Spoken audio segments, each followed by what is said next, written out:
Tout de suite, magazine.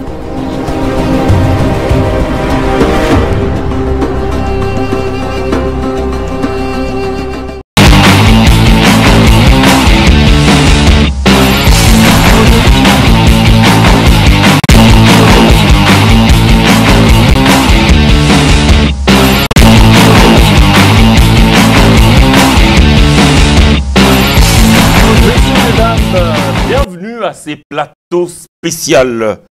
Ce plateau spécial, nous voulons qu'il soit un plateau spécial pour procéder à des mises au point. À des mises au point sérieuses, parce que des choses ont été dites, des contre-vérités ont été avancées. Et alors, nous, en tant que communicateurs, nous ne pouvions pas laisser ces choses telles quelles, sans pour autant que nous puissions apporter le correctif, que nous puissions vous apporter la bonne information pour que vous puissiez avoir la bonne compréhension. Alors, le chargé de communication de l'IGF, IGF c'est Inspection Générale des Finances, est passé dans une émission où il a affirmé des choses, où il a débité beaucoup de contre-vérités et des choses quelque peu incongrues. Alors, nous sommes là, nous sommes venus pour que nous puissions remettre les pendules à l'heure, comme on dit. Alors, pour ces plateaux spéciaux, je suis avec mon estimé confrère John Lungila, à qui j'ai dit tout de suite bonjour et bienvenue à ces plateaux spéciaux. Bonjour Anthony, merci. Je pense que c'est important quand même de le rappeler. Vous savez, nous sommes des conseillers en communication, nous sommes des attachés de presse, des porte-parole. Ce sont des responsabilités auxquelles nous sommes appelés à remplir. Personnellement, c'est tout ce que j'ai fait durant les 5 dernières années. Mais nous devons, surtout quand il s'agit de la communication institutionnelle, de peser ces mots, d'éviter de mettre en conflit les institutions ou les animateurs des institutions. Nous avons la responsabilité, en tant que chargé de communication, d'orienter la communication de son chef, de son institution, d'orienter la politique communicationnelle, surtout quand il s'agit de la communication institutionnelle, de mettre de côté tout ce qui peut déranger, je voulais dire, la cohésion, la confiance interinstitutionnelle. C'est très important parce qu'on ne peut pas comprendre pourquoi la communication institutionnelle d'un ministère peut s'attaquer à un autre. Pourquoi la communication institutionnelle de l'IGF peut attaquer par exemple un ministère. Ça ne peut pas s'expliquer. Ou la communication d'un ministère peut s'attaquer, ça ne peut pas s'expliquer.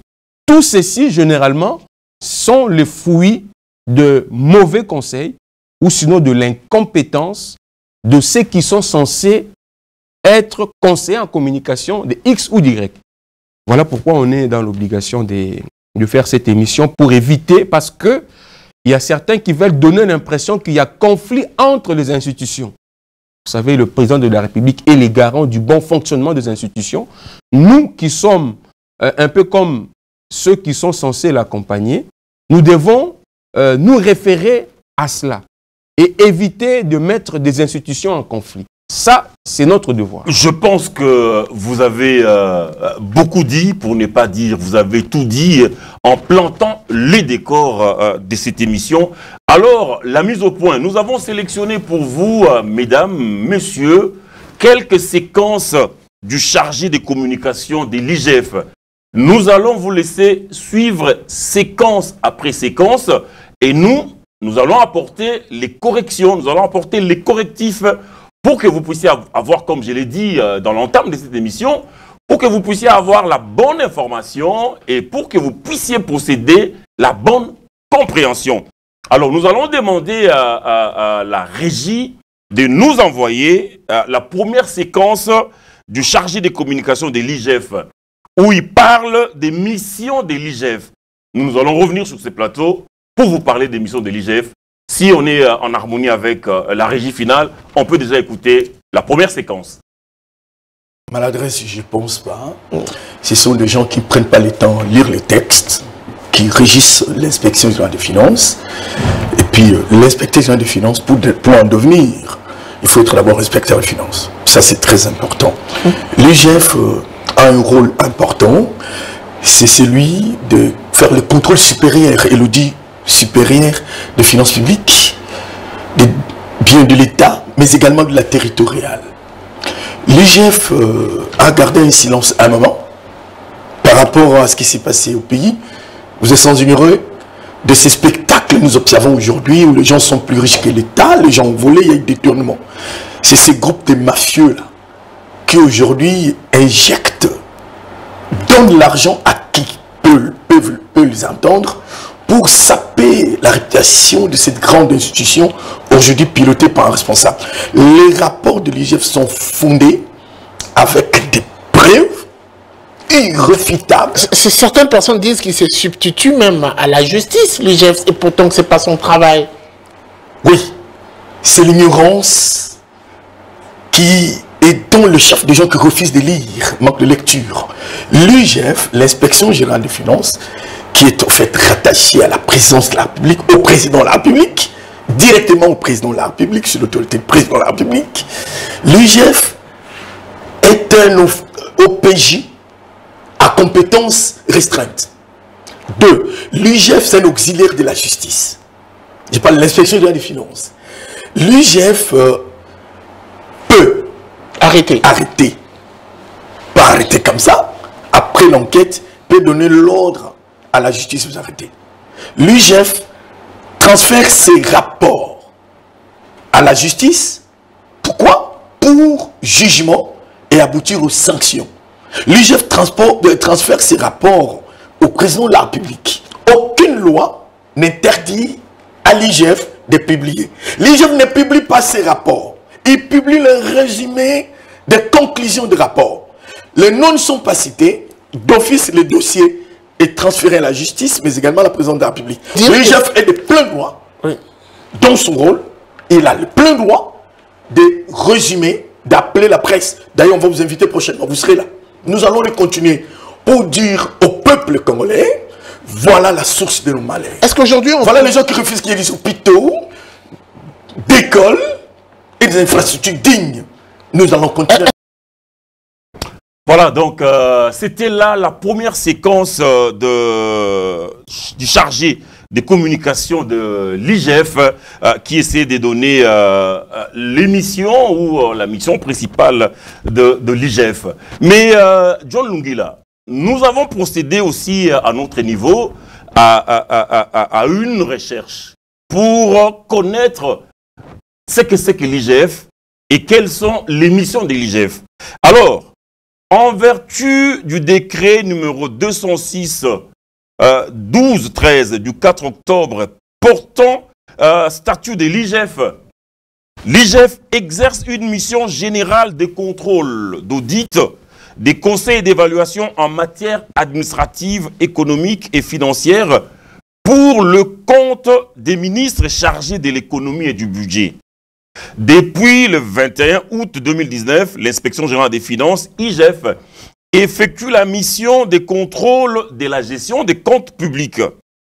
Selon le décret de 2003 modifiant et complétant l'ordonnance du 17 septembre 1987 portant création de l'IGF, cette institution d'audit est un service des contrôles supérieurs des finances et des biens publics.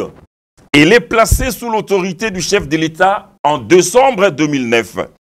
L'IGF, en tant que service d'audit supérieur du gouvernement, peut procéder à toute mission de contre-vérification au second degré de toutes les situations domaniales, fiscales ou parafiscales, de contribuables ou redevables d'impôts, droits, taxes ou redevances, soit en cas de découverte d'une fraude lors de l'exécution d'une mission de contrôle ou de contre-vérification, soit sur une réquisition des autorités politiques et administratives, soit sur une réquisition des autorités judiciaires, soit par une dénonciation des tierces.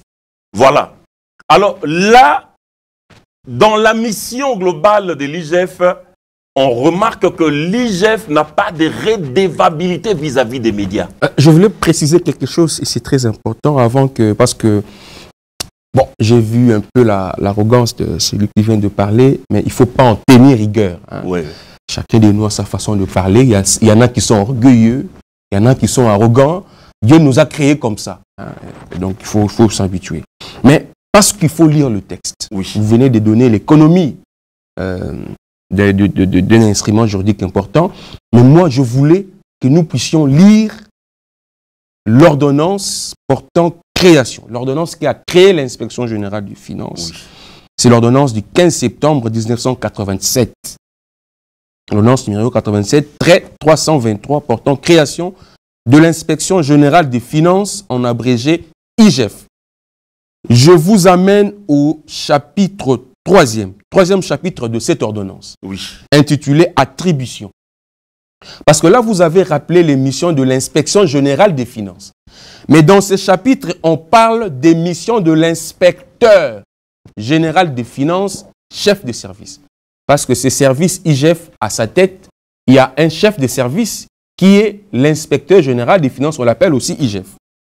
L'inspecteur général chef de service supervise et coordonne l'ensemble des activités de l'inspection générale des finances et fait régulièrement rapport au président de la République ou à son délégué de mission d'inspection ou d'enquête exécutée. À ce titre, il a notamment pour tâche, là je suis dans la loi, oui, ordonner les missions d'inspection et d'enquête reprises dans le programme annuel d'action ou dans le programme de missions ponctuelles. Superviser l'exécution des missions d'inspection ou d'enquête ordonnées. Centraliser les conclusions, recommandations et mesures découlant des rapports des missions d'inspection ou d'enquête et en faire rapport au président de la République ou à son délégué. C'est clair. Là, on parle de tâches de l'IGF. De l'inspecteur général chef de service. Là, je suis dans la loi. Oui. Ici, je m'adresse à la personne qui demande aux gens de lire. On est en train de lire la loi ici. C'est clairement dit. Je répète cette partie parce que c'est la partie la plus importante. L'inspecteur général a pour tâche centraliser les conclusions, recommandations et mesures découlant des rapports des missions d'inspection ou d'enquête et en faire rapport au président de la République ou à son délégué. Je peux continuer si vous le voulez. Assurer le suivi de l'exécution de mesures et des décisions découlant des rapports de mission d'inspection ou d'enquête entérinés par le président de la République.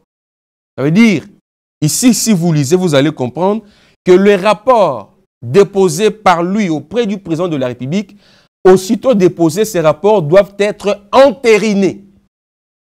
Parce que vous comprenez que l'IGF enquête sur plusieurs dossiers et il fait rapport au président de la République ou à son délégué. Arrivé au niveau du président de la République, c'est le président qui apprécie. Parce que quand on dit le président doit maintenant entériner, ça veut dire l'entérinement, on suppose le choix, la sélection, la priorité des dossiers qui ont fait l'objet d'enquête. Et les dossiers entérinés, l'IGF fait des suivis maintenant. Donc l'IGF ne peut pas, de son propre gré, aussitôt fini les enquêtes, commencer à faire les suivis. Non, il doit attendre que le président de la République puisse entériner d'abord, oui, et lui peut commencer à faire le suivi. Donc vous comprenez ici déjà les débats autour de ça est clos, sans se verser dans la polémique, parce que cette émission, elle est aussi pédagogique, il ne faut pas l'oublier.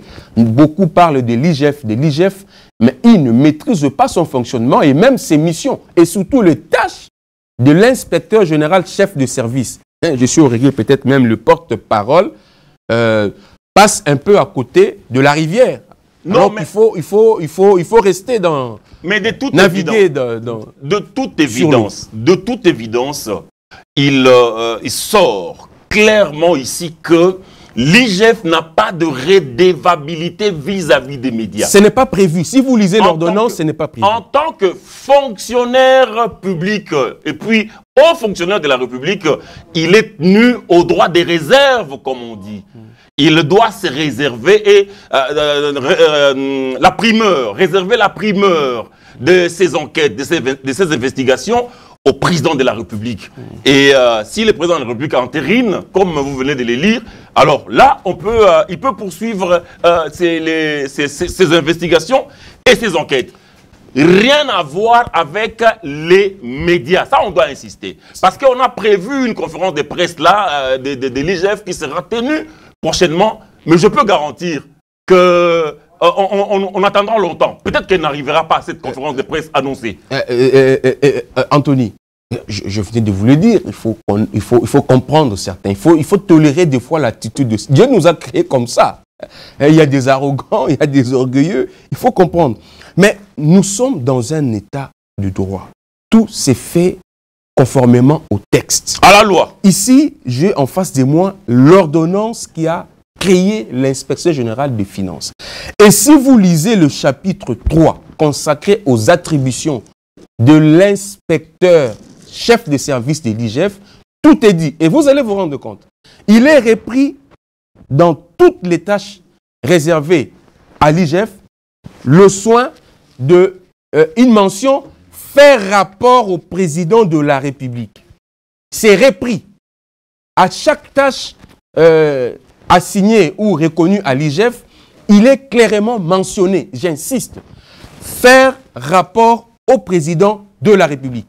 Tout ce que l'IGF doit poser comme acte, doit faire en tant que chef de service de l'IGF, il doit faire rapport au président de la République, pas aux médias. En tout cas, ce n'est pas écrit ici. C'est ça. Donc, nulle part, j'ai vu, on dit, il fait les rapports au président de la République et il s'adresse à la presse, ou il vulgarise. Non, ça, on n'a pas dit. L'ordonnance ne l'a pas prévu. C'est voilà. le texte. Donc, pas de populisme dans les médias, pas d'exhibitionnisme. Et aussi, le problème, comme vous avez dit, le chargé de communication, il doit aussi maîtriser son domaine. Il doit maîtriser sa matière pour bien conseiller. C'est ça le problème.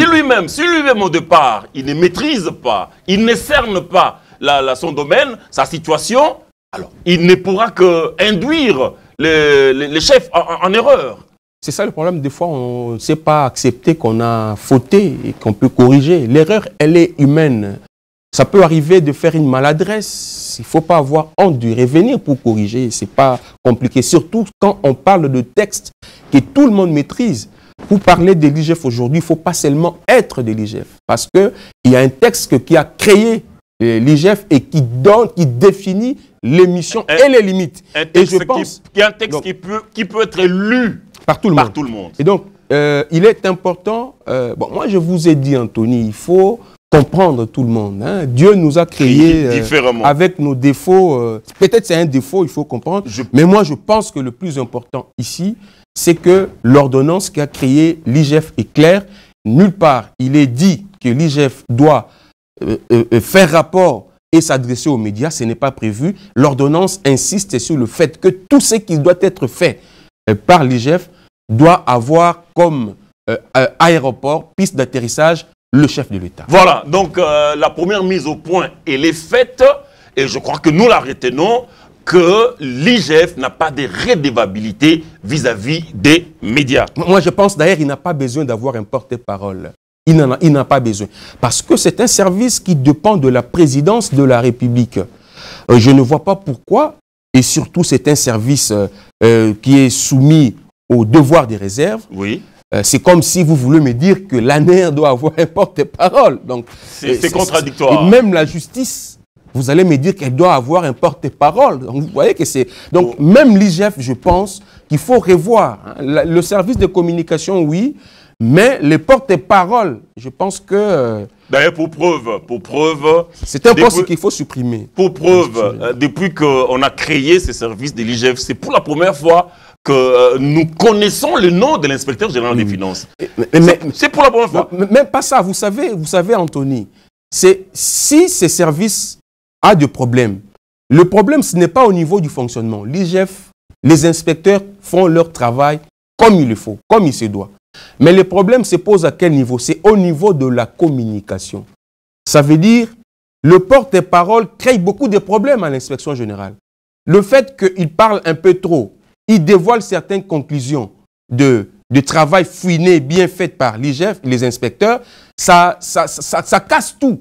Et si aujourd'hui, l'inspection générale de finances rencontre certaines difficultés vis-à-vis de certaines personnes, c'est à cause de ce mal-bouche. Parce qu'au fait, il faut retirer la bouche à l'IGF. L'IGF doit garder son oreille, écouter pendant l'audit, faire rapport au président de la République, pas parler aux médias. Il faut retirer le porte-parole de l'IGF. Il fait commettre à l'inspection générale beaucoup d'erreurs, des erreurs et des maladresses. Mais d'ailleurs, lorsque l'IGF commence à communiquer, par exemple, dans les médias, mais alors les fossoyeurs de l'économie, mais ils seront déjà, ils vont avoir l'information. Ils ont l'information. Ils vont détaler. Voilà, ils vont se préparer. Ils vont se préparer. Déjà, si vous enquêtez sur un dossier, vous faites votre rapport, vous êtes calme, personne ne saura. Oui, oui. Tout le monde sera surpris. Oui, mais quand vous passez pour donner les indices, ça permet aux gens de se préparer. Voilà, de se préparer. Même de fuir. Voilà, même par exemple. Même de fuir, prendre la tangente. Parce qu'au départ, il est présumé innocent. Oui. Il peut prendre des dispositions pour dissimuler même des preuves. Même des preuves. Il peut même échapper à la justice. C'est ça. Donc vous comprenez pourquoi ce service est tenu au droit de réserve.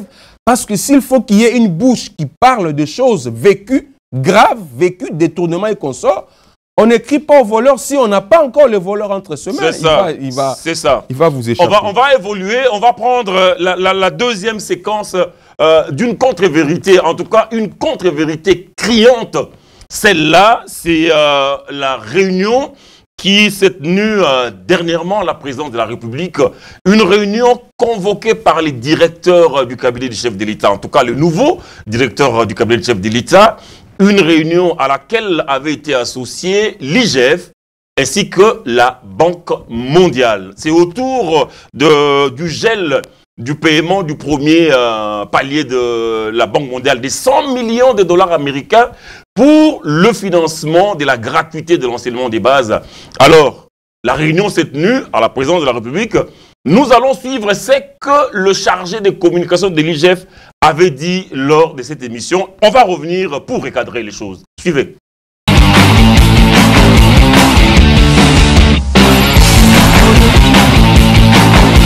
Parce qu'il y a eu beaucoup d'intoxication, il y a eu beaucoup un peu de manipulation, de désinformation sur une rencontre qui a eu lieu, je crois c'est jeudi, jeudi 4.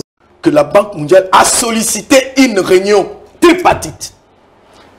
Présidence de la République, Banque mondiale et l'inspection générale des finances. Ça, j'insiste. Vous avez exclu le ministère de l'EPST? C'est pas moi. Quand vous posez des questions, moi je parle. Je parle de l'IGF, justement. C'est pas l'IGF qui a convoqué. L'inspection générale des finances. Ce n'est pas l'inspection qui a convoqué. C'est là où les gens confondent.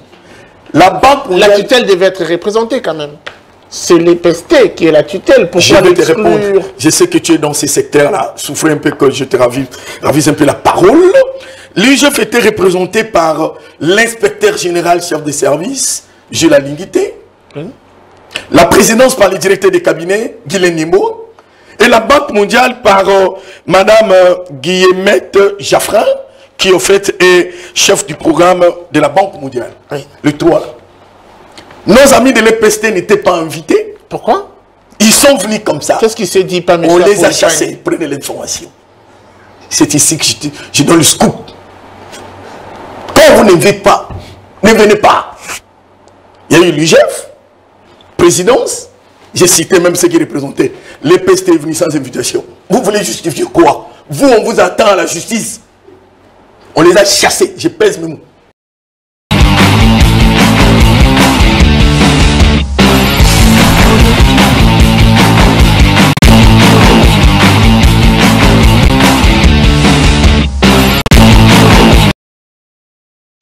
Voilà, John Lungila, les conseillers de communication de l'IGF dit que les autorités de l'EPST ont été chassées lors de cette réunion-là. Et puis il précise, je pèse bien mes mots, ils ont été chassés. Ça, on ne peut pas laisser passer ça parce que c'est une véritable contre-vérité. C'est un gros mensonge cousu du fil blanc. Vous savez, nous sommes dans un état des droits. Il y a des choses qu'on ne peut pas se permettre, surtout si ce sont des mensonges, d'étaler devant tout le monde. Quand on parle de l'EPST, c'est une institution de l'État congolais. Ça veut dire, si on comprend ce qui veut dire chasser, ça veut dire bah, Bengani. Bengani Bango. C'est malfrat. Voilà, on les a chassés. Ça, ce sont ces mots. Oui, oui. Mais vous savez, quand j'ai lu l'ordonnance, moi je suis dans le texte, quand j'ai lu l'ordonnance portant création de l'inspection générale des finances, 15 septembre 1987, je suis au chapitre 4 relatif aux dispositions abrogatoires. Dans l'annexe, il y a l'organigramme de l'inspection générale des finances. Nulle part, j'insiste, il est prévu un poste de chargé de communication. Ça n'existe pas. Un poste de porte-parole. Ça n'existe pas. Et je comprends ici, en fait, le constituant voudrait ici insister sur le côté discrétionnaire, le devoir de réserve auquel est tenue l'inspection générale des finances. Vous savez, quand il dit ça, il est en train de divulguer les secrets. Et ça, c'est grave. Et ça, c'est grave. Je pense que c'est une bouche qu'il faut retirer à l'inspection générale des finances. Mais je préfère, avant que nous puissions répondre, nous avons reçu parce que Éduc TV, c'est la chaîne de l'État, thématique de l'éducation. Nous avons reçu le conseiller du président de la République en matière de l'éducation. Et heureusement, nous avons posé cette question parce que il fallait quand même que l'on sache la vérité. Parce qu'il y avait beaucoup de choses qui se disaient autour de cette réunion qui s'est tenue le jeudi 4 à la présidence de la République sous l'autorité du directeur de cabinet Les Nouveaux, que je salue, M. Guylain Nyembo. Je préfère, avec votre autorisation, que nous puissions suivre parce que le conseiller du chef de l'État en matière de l'éducation avait pris part à cette réunion.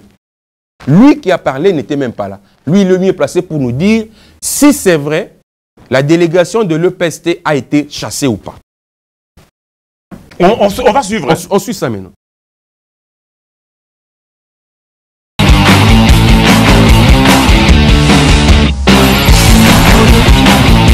Parce qu'il y a eu beaucoup d'intoxication, il y a eu beaucoup un peu de manipulation, de désinformation sur une rencontre qui a eu lieu, je crois c'est jeudi, le jeudi 4, oui, à la présidence de la République. Bon, on a appris de choses. Est-ce que, d'abord, la délégation du ministère de l'EPST serait chassée de cette rencontre? Un de deux, désormais, la gestion de fonds que la Banque mondiale doit débourser sera gérée par l'IGF, une commission qui sera mise sur pied par l'IGF. Est-ce qu'on peut avoir savoir la vérité sur cette séance de travail qui a eu lieu le jeudi 4? Bien qu'il ne soit pas très compétent à vous donner les éléments de cette réunion, bien que aussi, j'ai dit ici, j'ai participé à la réunion, j'ai fait mon compte rendu. À ce stade ici, ce que je peux vous dire, avec votre préoccupation, on n'a pas chassé les gens de l'EPSP.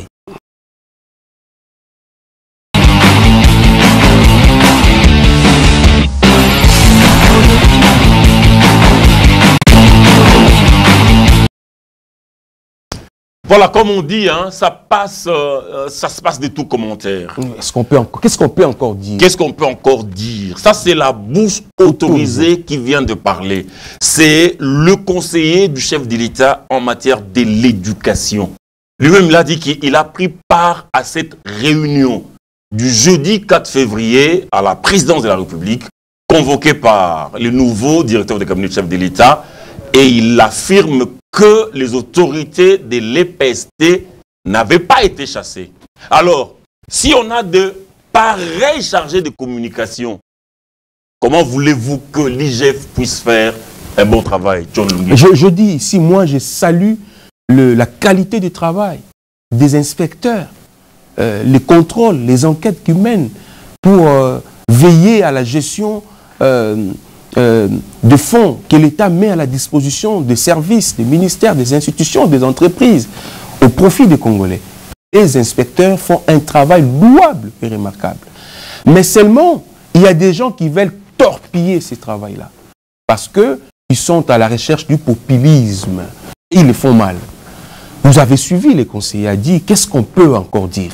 En réalité, cette réunion était une réunion présidée par les directeurs de cabinet que je salue. Pour la deuxième fois. La deuxième fois. Et au fait, la Banque mondiale était dans une démarche de vouloir savoir ce qui s'était réellement passé, les recommandations en fait, hein, à l'issue de contrôles effectués au ministère de l'EPST. Vous savez même, le procureur général était aussi invité parce que, au moment où nous parlons, il y a quelques cadres du ministère de l'EPST qui sont à la disposition de la justice. Et les procureurs devaient aussi donner à la Banque mondiale quelques éléments sur l'évolution du procès. L'inspecteur général devrait lui aussi donner des explications sur le contrôle effectué au niveau du ministère de l'EPST. Effectivement, devant le patron du cabinet et le directeur de cabinet. Et c'est ce qui a été fait. Ce n'était pas une réunion qu'il fallait utiliser pour opposer les institutions. Et plus grave, dire que la délégation de l'EPST a été chassée. Je pense que c'est quand même un mensonge de trop, hein, Anthony Non, Chamba. mais puis il a dit... C'est un mensonge de trop, c'est pas bon. Puis il a dit, je pèse bien mes mots. Les autorités de l'EPST avaient été chassées. Et pour lui, c'est un scoop. C'est un scoop. Mais un scoop, c'est quoi? C'est pas possible. C'est pas possible. Bon, non, je pense qu'on va pas trop s'attarder. Voilà. Hein. Les téléspectateurs ont découvert que le chargé de communication de l'IGF, en réalité, n'est qu'un gros menteur. Parce que ce qu'il avait dit là, c'est un gros mensonge. Alors, nous allons prendre la troisième séquence que nous avions pu sélectionner pour vous. Le chargé de communication de l'IGF parle du syllogisme, sans pour autant démontrer ce que c'est que ces syllogismes-là. Et dans la même pensée, il s'est contredit terriblement. Suivez cette troisième séquence et puis on va revenir.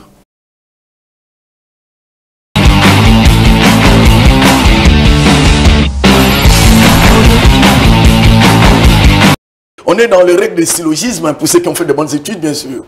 On est dans les syllogismes. Le ministre dit ce rapport l'a aidé à découvrir les réalités de son ministère. Le détournement qu'il y a. Donc il a accepté qu'il y a détournement. Les vols qu'il y a, il a accepté. Les faux arrêtés, il a accepté. Mais ce qui passe à la télé pour contredire l'IGF, des néophytes qui passent à la télé, c'est honteux. Tu me dis pourquoi le ministre le dit? Moi je dis c'est pas probité intellectuelle, par honnêteté intellectuelle. Tout ce qui parle là, non pas la réalité de dossier comme lui-même le ministre. Le ministre a sa part de responsabilité. Je ne suis pas venu pour vous le dire. Le ministre a été convoqué à l'IGF. Je vous l'ai dit. Il a sa part de responsabilité. Moi je dis aux gens, au lieu de parler, on n'avait pas cité le nom de Bakonga. L'inspecteur général des finances, dans sa conférence, il a dit, affaire Bukangalozo, il y a 7 personnes. Affaire EPST, Sécopé, quand je parle d'affaire, c'est le détournement. Le détournement, au fait. Justement. EPST, il y a 15 personnes. Aucun nom n'a été cité. On dit que ce sont les innocents qui ont été plus vite récupérés. Non, non. Il n'a pas cité les noms. On voit quelqu'un passer à la télé défendre Bakonga. Est-ce que Bakonga vous a envoyé vraiment? Bakonga lui-même qui connaît les dossiers. On voit quelqu'un passer à la télé défendre le secrétaire général de l'EPST, qui n'est pas là, on le cherche toujours. C'est lui qui devait être le premier à être arrêté. Il y a un mandat contre lui? Je ne sais pas. C'est pas de la justice, c'est de l'IGF.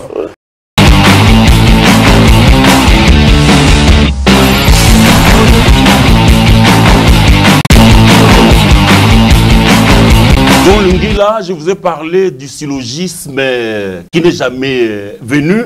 Et puis je vous ai parlé d'une incohérence gravissime dans son raisonnement. Vous voyez quelqu'un qui dit, le secrétaire général de l'EPST, d'ailleurs lui on devait l'arrêter. Et puis on lui pose une bonne question. Est-ce qu'un mandat d'arrêt a-t-il été émis contre le secrétaire général de l'EPST? Il dit, je ne sais pas, hein. Moi je ne suis pas de la justice, je suis de l'IGF. Mais ça, c'est une incohérence criante. C'est même ça, c'est une sorte d'inintelligence. Comment vous pouvez affirmer à la fois une chose et son contraire dans un même discours, dans un laps de temps? Vous dites que le secrétaire général de l'EPST, on devait l'arrêter, et puis on vous dit un mandat d'arrêt a été émis contre lui. Vous dites non, non, je ne sais pas. Comment on peut réfléchir comme ça et être chargé de communication de l'IGF? C'est quand même aberrant, une pareille bassesse. Et puis, quand on parle de son syllogisme, le syllogisme, il a dit pour ceux qui ont fait des bonnes études. Voilà. Le syllogisme, pour commencer, c'est un raisonnement qui se construit autour des prémices. Et partant de ces prémices-là, on tire une conclusion. Et la conclusion doit être logique. La conclusion doit s'accorder avec les prémices. Dans les prémices, nous avons ce qu'on appelle la majeure, la mineure et la conclusion. En d'autres termes, nous avons les grands termes, le petit terme ou moyen terme, et on a la conclusion. Alors pour ceux qui ont fait des bonnes études, le plus grand syllogisme que nous avons appris, c'était en rapport avec Socrate. On nous a appris les syllogismes selon lesquels tous les humains, tous les hommes sont mortels. Or, Socrate est un homme. Donc, Socrate est mortel. C'est ça le syllogisme, c'est ça le modèle, la marque du syllogisme que nous avons appris à l'école. Mais lui, quand il parle du syllogisme là, dans les cas échéants, il a démontré quel syllogisme. Il dit non, nous sommes dans un cas de figure de syllogisme. Pour ceux qui ont fait des bonnes études, nous avons suivi tout ce qu'il a dit là. Il ne s'agit nullement d'un syllogisme. Donc, monsieur, je pense que le jour même où on avait enseigné ces cours-là de logique formelle, parce que les syllogismes, c'était dans le cours de logique formelle, lui n'avait pas pris part au cours. Ce sont ses amis qui lui avaient appris. Aujourd'hui, nous avons étudié les syllogismes. Lui, mais parce que quel est le raisonnement qu'il a formulé, qui a abouti à une conclusion pour nous dire que c'était un syllogisme. Donc, monsieur se pavane comme ça, là, à la télévision, et essayant de se faire voir qu'il maîtrise des choses. En réalité, il ne maîtrise rien. Et son incohérence, et son syllogisme, c'est vraiment du gros n'importe quoi. Bon, Anthony, vous savez, quand je l'ai suivi, j'avais comme l'impression de suivre Bokechu. Vous connaissez Bokechu? Wayambo. Oui, Wayambo. Des fois, il est scamote de mots. Hein. On ne peut pas accepter. Donc, j'avais du mal à comprendre ce qu'il voulait dire. Mais j'ai fait quand même un effort. Bon, vous savez, il a scandalisé ceux qui ont fait le lettre. Hein. Il a scandalisé ceux qui ont fait le lettre. Il a scandalisé ceux qui ont fait la philosophie. On n'est pas ici pour parler de nos diplômes. Quand on passe à la télé un peu là, on n'est pas plus savant que ceux qui nous suivent. Il faut éviter de parler de soi-même et avec exagération. Moi, je suis de l'université de Kinshasa, je suis licencié. Ça fait maintenant 13 ans, depuis 2007. Donc, on ne peut pas passer à la télé pour en parler. Il y en a qui le sont, ça fait 30 ans, 50 ans et qu'on sort. Donc, c'est pas élégant de venir de quoi qu'on est premier diplômé. Et surtout, il faut bien défendre son diplôme. Quand on défend mal son diplôme, il faut éviter. Bokechu peut commettre des fautes dans la prononciation, dans l'écriture de la langue française. On comprend, c'est un artiste musicien. Mais on ne peut pas comprendre quelqu'un qui s'est dit chef des travaux, commettre de telles erreurs, c'est grave. Bon, je comprends, il était dans la chronique musicale. Et je lui conseille d'y retourner. Il est mieux là-bas quand il fait les émissions de musique. Manque d'élégance dans ses propos, c'est quand même grave. Quand vous parlez des autorités, quand vous parlez des autres, de l'autre, il faut un peu d'élégance. Vous savez, on est maintenant agent des carrières publiques, des carrières de l'État. Et on nous recommande dans ces dispositions. Quand vous voulez même vous défendre, vous expliquer, la première des choses qu'il faut observer, c'est la courtoisie, l'élégance dans le langage. Ça fait aussi montre d'une bonne éducation. La deuxième des choses, c'est le manque. Il a violé un principe important que nous avons rappelé ici, le secret d'instruction. Mais on ne peut pas nous dire qui est convoqué, qui est reçu à l'inspection générale des finances. C'est vrai que nombreux font des tours pour répondre à la convocation de l'IGF, pour répondre par rapport à une mission de contrôle ou d'audit. Mais il ne faudrait pas passer à la télé pour venir nous citer les noms des uns et des autres. Ça, c'est grave. Le secret d'instruction ne peut pas être dévoilé à l'opinion. Ça, c'est grave. Et voilà pourquoi, je reviens à ce que je disais, un service comme l'inspection générale n'a pas besoin d'un porte-parole. Surtout un porte-parole qui n'est pas discipliné. Peut dire n'importe quoi et le dire mal. C'est très grave. Il a parlé du ministre Bakonga. Je n'ai pas compris ce qu'il voulait dire, mais ce que j'ai retenu, c'est qu'il dit le ministre a sa part des responsabilités. Ça, il a dit. Le ministre a sa part des responsabilités. Mais il revient pour dire, mais le ministre actuellement, c'est vous qui maîtrisez les syllogismes. On dit, le ministre a sa part des responsabilités. Or, le ministre de l'EPST, c'est Willy Bakonga. Donc, Willy Bakonga a sa part des responsabilités. Je ne sais pas si j'ai respecté. S'il est cohérent. Oui, oui. Alors, mais comment tu dis que le ministre a sa part? Tu affirmes que le ministre a sa part des responsabilités. En même temps, tu reviens pour dire Bakonga lui-même, il ne l'est pas. Mais on n'a pas cité son nom. Mais tu vois un peu cette incohérence. Oui, oui. Ce qui est encore plus grave, vous savez que nous sommes une chaîne du ministère de l'EPST. Nous avons le devoir de traiter, diffuser, collecter toutes les informations liées au secteur éducatif. Et nous faisons un effort de dire la vérité sur l'évolution du dossier. Parce que la gratuité, vraiment, l'enfant congolais est le premier bénéficiaire. Le secrétaire général, Jean-Marie Mangobé, d'abord, il avait perdu sa mère. Après avoir enterré sa mère, il avait sollicité un congé de reconstitution qui a pris pratiquement 45 jours. Il est allé, parce qu'on demande congé. Je suis libre, je peux aller, voilà, un voyage de tourisme, je peux être chez moi, je peux effectuer, je suis libre parce que je suis en congé. Mais, heureusement pour le secrétaire général, il était au pays, surtout avec cette histoire des Covid. Il était chez lui, ici à Kinshasa ou dans ce ferme, je ne sais pas, mais il était en congé. Mais qu'est-ce qui n'a pas été dit ici? Qu'il était aux arrêts. Certains ont même confirmé qu'il était en fuite, sans présenter l'avis des recherches. Sans présenter l'avis des recherches. Ils ont même confirmé qu'il était en fuite. Voilà des intoxications, de manipulation de l'opinion autour des fausses informations. Il faut que mon micro soit vraiment au point. Au point. Donc, nous avons fait un grand travail pour établir la vérité. Mais ce n'était pas facile du fait que les déclarations, les fausses déclarations s'est multipliées pour dire le secrétaire général de l'EPST soit aux arrêts, soit en fuite, sans présenter les mandats d'arrêt ni l'avis de recherche. Vous l'avez suivi, il dit, bon, le secrétaire général devrait être arrêté. Bon, il doit arrêter, il doit être arrêté, mais vous avez le mandat d'arrêt. Il dit, non. Je ne suis pas de la justice, ça, je suis de l'IGF. C'est les porte-parole de l'IGF qui parle. En même temps, il dit, il ne cite pas les gens, mais en même temps, c'est lui qui vient citer les noms des gens. Ça, c'est grave. Or, le secrétaire général, j'ai eu le privilège de le rencontrer le dimanche. Je l'ai vu physiquement. Parce que nous n'avons qu'un seul Jean-Marie Mangobé. Je ne sais pas s'il est jumeau. Je ne pense pas. C'est un seul que nous avons à l'EPST et c'est celui-là. Il va reprendre son travail la semaine prochaine. Bon, il va reprendre son travail. Bon. Et donc, tout ce que le porte-parole déconnecté de l'IGF a avancé, ce sont des faussetés. Voilà. Ça vient manipuler l'opinion. Il faut... Permettez-moi, M. Anthony. Les inspecteurs ont abattu un travail louable. Mais il ne faudrait pas, au nom du populisme, venir saper ce travail-là. Voilà. Mais moi, tout ce que je peux retenir en conclusion pour fermer ces chapitres de son syllogisme et de son incohérence... Vous aimez beaucoup les syllogismes. C'est lui qui l'a dit. Même vous aussi.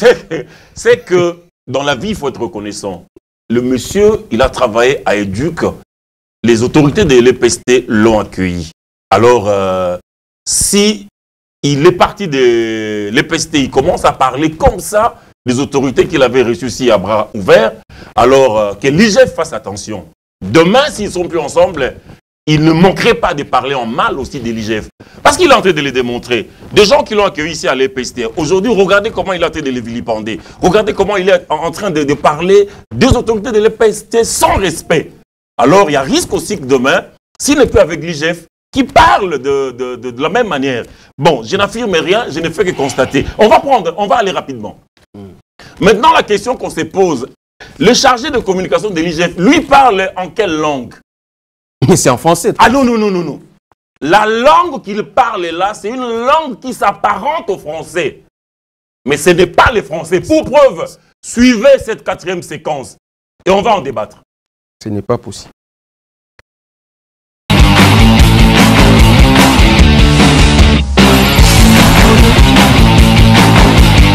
La Banque mondiale dit ici au cours de cette réunion, on a sursis notre financement.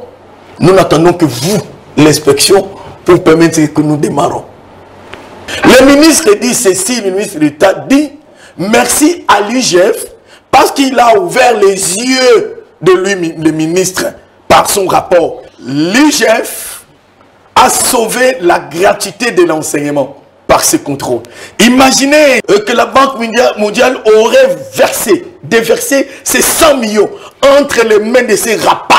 Nous invitons tous ces gens que nous n'avons pas cités, mais ils se trouvent dans les dossiers, de retirer leurs pions envoyés sur le terrain. Ils se connaissent. Ça les diminue. Ils se connaissent. 2, qu'ils attendent le procès. 3, les documents qu'on les a donnés là, avec les réponses qu'ils ont données là, c'est les mêmes documents qu'il y a à la justice.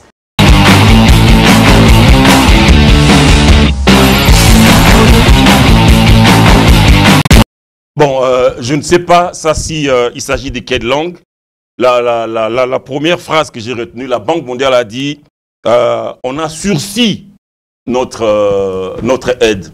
On ne peut pas parler comme ça, on ne peut pas dire la Banque mondiale a dit on a sursis. La Banque mondiale a fait surseoir. C'est ça le bon français.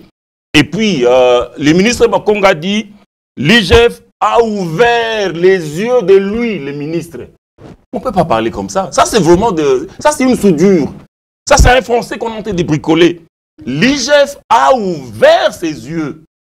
On ne peut pas dire l'IGF a ouvert les yeux de lui, le ministre. Ça, ce n'est pas français. Et puis, imaginez si la Banque mondiale aurait versé cet argent. Comment est-ce que la Banque mondiale aurait versé? Ça, c'est d'ailleurs quel temps? Si la Banque mondiale avait versé, je ne peux pas dire si la Banque mondiale aurait versé. Et puis, la dernière phrase que j'ai retenue, les documents qu'on les a donnés. Non, le verbe donner, c'est un verbe intransitif qui accepte un complément d'objet indirect. On donne à quelqu'un. Il fallait qu'ils disent les documents qu'on leur a donnés. Monsieur le chargé de communication. Ça, c'est quelle langue, ça?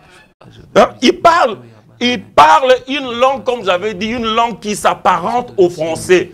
Et puis, on dit même qu'il serait assistant à l'UPN, Université Pédagogique Nationale. Alors, je crains fort quelle formation lui peut donner aux étudiants de l'UPN. Et je comprends. En français, on dit « Dis-moi qui tu hantes, je te dirai qui tu es ». Alors moi, je dis « Dis-moi qui te conseille en communication, je te dirai qui tu es ». Donc tout ce qu'on a vu là, autour de l'IGF, si les choses ne marchent pas, la source est là, la cause est là. C'est un pareil chargé de communication. Lui-même, il communique mal. Lui-même, il ne sait pas parler. Alors, comment voulez-vous que les choses aillent, marchent comme sur des roulettes à l'IGF? C'est ça le problème, John Lungila. Bon, j'ai dit au départ ici, quand je le suis, j'ai comme l'impression que je suis devant... Wayambo. Wayambo. Oui, parce que la langue française n'est pas notre langue. C'est une langue que nous avons adoptée. Et si certains parmi nous peuvent glisser un peu, il faut les aider à ça. C'est ce que vous venez de faire. Deuxièmement, je voulais présenter des excuses parce que nous sommes une chaîne thématique de l'éducation. Vous savez que nous diffusons ici la classe télévisée des cours de français. Je le recommande. Je le lui recommande. C'est bien dit. Je lui recommande. On recommande à quelqu'un. Voilà. Je lui recommande. Voilà. Je lui recommande. C'est ça. Le cours de français passe chaque jour. Nous avons au moins 5 leçons que nous diffusons pour la classe télévisée. Il y a des leçons, des notions de base en français. Déjà à 8 heures. Avant de sortir, il peut suivre. Le soir aussi, avant le journal télévisé à 18 heures, nous avons aussi, on diffuse aussi les leçons de la classe télévisée en français. Vous avez dit, je lui recommande. Je lui recommande. Je le lui recommande. Donc, déjà de lundi, mardi jusqu'à vendredi, il peut disposer de son temps pour suivre ça. Ah, il en a vraiment besoin, grandement besoin. La deuxième des choses, vous savez, il y a le français de France, de la Belgique. Du Canada aussi. Du Canada aussi. Ouais, ouais. Et mais de Sénégalais aussi. Vous savez, quand les Ouest africains parlent... Ivoiriens, Camerounais. Oui. Et quand ils parlent, vous savez, quand ils ne tiennent pas compte des articles, voilà. Prenez ça comme vous voulez. Donc, moi, je vous demanderai également de prendre ça comme vous voulez aussi. Mais je demande des excuses, j'étais sur ça. parce qu'on ne pouvait pas diffuser ça sur Educ TV. Une vidéo comme ça avec des erreurs. Heureusement que vous avez pris le soin de corriger. Voilà, on va terminer ce plateau spécial avec cette dernière séquence. Monsieur qui demande à ce que le journaliste puisse observer l'éthique et la déontologie du travail, mais regardez lui-même, monsieur va s'ériger en donneur de leçons. Il va même instruire les OPJ de pouvoir arrêter les journalistes qui passent à la télévision. Alors on se demande, lui, monsieur le chargé des communications de l'IGF, qu'est-ce qu'il est? Il est quoi? Suivez la dernière séquence et puis on va dégoupiller cette émission.